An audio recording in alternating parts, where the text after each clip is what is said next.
বিশ্বকবি রবীন্দ্রনাথ ঠাকুর অনেক বছর আগে যোগাযোগ উপন্যাসে একটা কথা লিখেছিলেন। কথাটা আজও কানের কাছে চাবুকের মতো বাজে। তিনি লিখেছিলেন, মেয়ের সম্মান মেয়েদের কাছেই সব থেকে কম। তারা আপনার আলো আপনি নিবিয়ে বসে আছে, মনে করছে নীরবে সহ্য করাতেই স্ত্রী জন্মের সর্বোচ্চ চরিতার্থ। ভেবে দেখুন তো, সময় কি খুব একটা বদলেছে? আজও অনেক নারী মনে করেন সংসার টিকিয়ে রাখার জন্য নিজের আত্মসম্মান বিসর্জন দেওয়াটাই বোধহয় পুণ্যের কাজ। অযোগ্য মানুষের হাতে অপমানিত হয়েও তারা চুপ করে থাকেন, ভাবেন এটাই তো নিয়ম, আর এটাই তো নিয়তি। আমরা ভুলে যাই, সহ্য করা মানে মহত্ব নয়। নিজের আলো নিজে নিভিয়ে দিয়ে অন্ধকারে বসে থাকার নাম ত্যাগও নয়, ওটা আসলে বোকামি।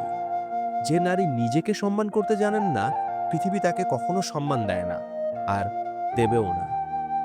তাই নীরবে সহ্য করা বন্ধ করুন, নিজের আলোটা এবার জ্বালান।